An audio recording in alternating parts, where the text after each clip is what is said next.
باللہ من الشیطان الرجیم بسم اللہ الرحمن الرحیم وَيُعَلِّمُهُمُ الْكِتَابَ وَالْحِكْمَةَ وَالتَّوْرَاةَ وَالْإِنْجِيلَ،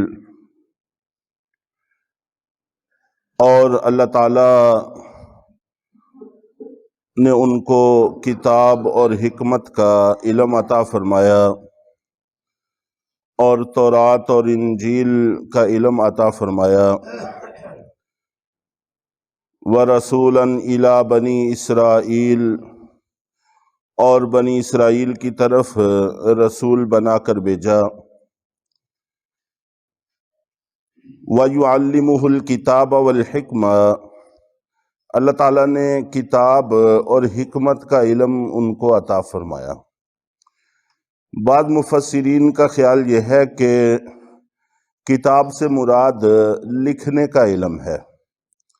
اللہ رب العزت نے اپنے انبیاء کرام کو لکھنے پڑھنے کا علم نہیں دیا تھا، اور یہ ان کے حق ہونے کی ایک دلیل سمجھا جاتا تھا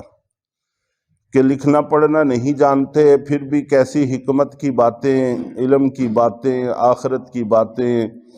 اور جنت اور دوزخ کی، آسمانوں کی باتیں بتاتے ہیں، تو یہ ان کے حق ہونے کی دلیل اور علامت ہے۔ اور حضرت عیسیٰ علیہ السلام کو خصوصی طور پر اللہ تعالیٰ لکھنے کا علم عطا فرمائیں گے، اور حکمت سے مراد دانشمندی کی باتیں، دانائی کی باتیں۔ لیکن زیادہ تر مفسرین کا کہنا یہ ہے کہ کتاب سے مراد قرآن ہے، اور حکمت سے مراد ہمارے نبی صلی اللہ علیہ وسلم کی سنت ہے، اس لیے کہ پوری امت مسلمہ کا یہ اجتماعی عقیدہ ہے کہ اللہ رب العزت نے حضرت عیسیٰ علیہ السلام کو زندہ آسمان کی طرف اٹھا لیا ہے، اور قرب قیامت میں اس امت میں تشریف لائیں گے، اور 40 سال تک اس امت پر حکومت فرمائیں گے اور سارا نظام لے کر چلیں گے۔ اور جس وقت اس امت میں آپ آئیں گے اس وقت قرآن و سنت پر ہی عمل فرمائیں گے، اور ظاہر ہے کہ یہ علم ان کے پاس ہوگا تو وہ اس پر عمل فرمائیں گے۔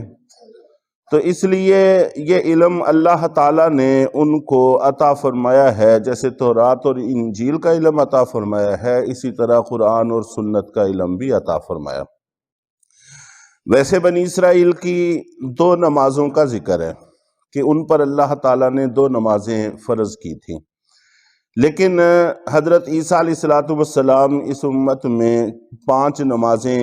ہی پڑھائیں گے اور امامت کروائیں گے، اور نبی پاک صلی اللہ علیہ وسلم کے طریقے کے مطابق پڑھائیں گے۔ اور جس وقت حضرت عیسیٰ علیہ السلام کو انجیل عطا فرمائی گئی تو پھر یہ بنی اسرائیل 2 حصوں میں تقسیم ہو گئے۔ جنہوں نے حضرت عیسیٰ علیہ السلام کو نہیں مانا وہ یہودی کہلاتے ہیں، اور جنہوں نے مانا وہ عیسائی کہلاتے ہیں۔ پھر اللہ رب العزت نے نبی پاک صلی اللہ علیہ وسلم کو بھیجا تو آپ قرآن پاک کو لے کر آئے۔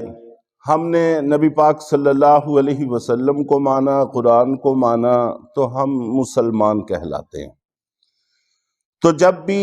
کوئی رسول آتے تھے تو ان کے ماننے والوں کا نام الگ ہوتا تھا۔ یہ شروع سے ترتیب ایسی ہی چلی آ رہی ہے۔ حضرت موسیٰ علیہ السلام کو ماننے والے یہودی کہلاتے ہیں، حضرت عیسیٰ علیہ السلام کو ماننے والے عیسائی کہلاتے ہیں، اور نبی پاک صلی اللہ علیہ وسلم اور قرآن کو ماننے والے مسلمان کہلاتے ہیں۔ اور ہمارے بعد نئی نبوت کا دعویٰ قادیانیوں نے کیا ہے، غلام احمد قادیانی، مرزئی، انہوں نے نبوت کا دعویٰ کیا ہے۔ ان کے ساتھ ہمارا بنیادی جو مسئلہ ہے وہ ہم مسلمانوں کے علم میں ہونا بے حد ضروری ہے اس سے غلط فہمیاں پیدا نہیں ہوتی، وگرنہ طرح طرح کے دانشمند مختلف الجھنوں میں عوام کو الجھانے کی کوشش کرتے رہتے ہیں، تو ہمارے ذہنوں میں یہ بنیادی سی بات ہونی چاہیے۔ پاکستان کے اندر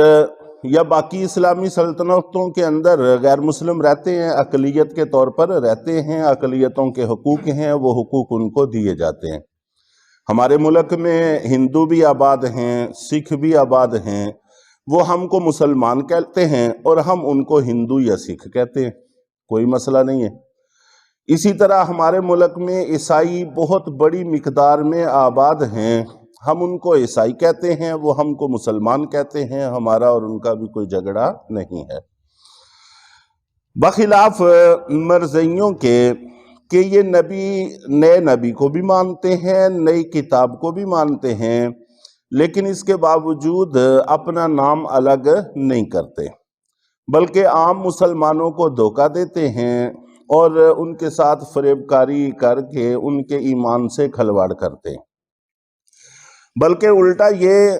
کہ یہ ہمیں مسلمان کہیں اور ہم ان کو مرزائی کہیں، اس پر ان کو راضی ہونا چاہیے، یہ اس کے برعکس کہتے ہیں۔ یہ ہمیں غیر مسلم کہتے ہیں اور خود کو مسلمان مانتے ہیں۔ یہ ہمارا اور ان کا بنیادی مسئلہ ہے۔ جس وقت پاکستان کی پارلیمنٹ نے، پاکستان کی اتھارٹی نے ان کو غیر مسلم اقلیت قرار دے دیا، یہ اس بات کو تسلیم کر لیں، اس فیصلے کو تسلیم کر لیں جو ہمارا حق ہے، تو اپنا نام علیحدہ کر لیں، اپنی پہچان علیحدہ کر لیں، تو یہ بھی عیسائیوں کی طرح، ہندوؤں کی طرح، سکھوں کی طرح اقلیت بن کر ملک میں رہیں، ہمارا اور ان کا کوئی مسئلہ نہیں ہے، جس کو چاہیں مانیں، جیسے چاہیں مانیں، ہمیں کوئی مسئلہ نہیں ہے۔ چنانچہ گزشتہ سال عید الاضحیٰ پر، بقرہ عید پر بھی یہ مسئلہ بڑے زور و شور سے چھڑ گیا تھا کہ اس وقت انہوں نے اپنے گھروں میں قربانی کی تھی، تو مسلمانوں کو اس سے تحفظات تھے کہ جب کہ مسلمان قربانی کر رہے ہیں، اور یہ ایسا مسئلہ نہیں ہے جیسے نماز ہے، اپنے گھروں میں نماز پڑھیں، ہمیں کوئی مسئلہ نہیں ہے، 100 دفعہ پڑھیں، لیکن قربانی یہ نماز سے تھوڑا مختلف عمل ہے، اس میں ذبیحہ کا مسئلہ ہے۔ ہمارے نزدیک وہ غیر مسلم ہیں، اس لیے ان کا ذبح کیا ہوا حلال نہیں ہے، حرام ہے، اور پھر ہر طرف جانور ذبح ہو رہے ہیں اور گوشت کی تقسیم کار ہو رہی ہے، ایک دوسرے کے گھر، دوسرا پہلے کے گھر گوشت بھیج رہے ہیں، تو اس میں انہوں نے مل جل کر جانور ذبح کیے اور ذبح کرنے کے بعد گوشت کی تقسیم کار بھی کی، تو ہم چونکہ ان کا ذبیحہ جائز نہیں سمجھتے، اس لیے ہم ان کو اس کی اجازت بھی نہیں دیتے کہ ایسے موقع پر جب گوشت کی تقسیم کار ہو رہی ہے، ہر کوئی ایک دوسرے کی طرف ہدیے بھیج رہا ہے، اس میں چھپا کر یہ حرام اپنا گوشت لوگوں میں بانٹتے پھرے، ہم اس کی اجازت نہیں دیتے۔ تو یہ ہمارا ایک حق ہے، تو ہم اپنے حق کا تحفظ چاہتے ہیں اور ہمارا ان کے ساتھ کوئی جھگڑا نہیں ہے۔ تو یہ دانشور لوگ اکثر و بیشتر یہ تاثر پیدا کرنے کی کوشش کرتے ہیں کہ یہ علماء کرام خواہ مخواہ باس مباحثے میں پڑھتے ہیں اور خواہ مخواہ چھیڑ خانی کرتے ہیں، حالانکہ ایسی کوئی بات نہیں ہے، یہ تو اپنے عوام کے ایمان کے محافظ ہیں، ان کو بچانا چاہتے ہیں کہ یہ طاقتیں کس کس انداز سے ہمارے ایمان کے ساتھ کھیل کرتے ہیں اور کیسے کیسے ڈاکہ زنی کرتے ہیں، چونکہ یہ ان کی چالوں کو سمجھتے ہیں۔ فقیہ واحد اشد علی الشیطان من 1000 عابد، کہ 1000 عابد شیطان کی چالوں سے اتنا واقف نہیں ہو سکتا جتنا ایک دین کی سمجھ رکھنے والا شیطان کی چالوں سے واقف ہوتا ہے۔ یہ چونکہ ان کی چالوں کو بھانپ جاتے ہیں، اپنے عوام کو مطلع کرنے کی کوشش کرتے ہیں، تو عوام دوسرے تیسرے دانشوروں کی باتیں سن کر بسا اوقات غلط فہمیوں میں پڑ جاتے ہیں۔ تو ہمارا اور ان کا مسئلہ صرف اتنا ہی ہے، ہم یہ چاہتے ہیں کہ وہ اپنی پہچان علیحدہ کریں، اپنا نام علیحدہ کریں، ہمیں وہ مسلمان کہیں، اور وہ جو بھی نام رکھیں گے ہم وہ نام ان کا لینے کو تیار ہیں، ہمارا ان کا کوئی جھگڑا اور کوئی لڑائی نہیں ہے۔ لیکن وہ ایسا کرنے کے لیے تیار نہیں ہیں۔ تو بہرحال اللہ تعالیٰ حضرت عیسیٰ علیہ السلام کو قرآن پاک کا بھی علم عطا فرمائیں گے اور حکمت یعنی سنت رسول کا علم بھی عطا فرمائیں گے اور تورات اور انجیل کا علم بھی عطا فرمائیں گے، اور وہ بنی اسرائیل کی طرف رسول ہو کر آئیں گے۔ انی قد جئتکم بآیۃ من ربکم، وہ یہ کہیں گے کہ میں تمہارے پاس تمہارے رب کی طرف سے دلائل لے کر آیا ہوں، اور ان دلائل کا آگے تذکرہ ہے وہ انشاءاللہ العزیز کل کے درس میں عرض کیا جائے گا۔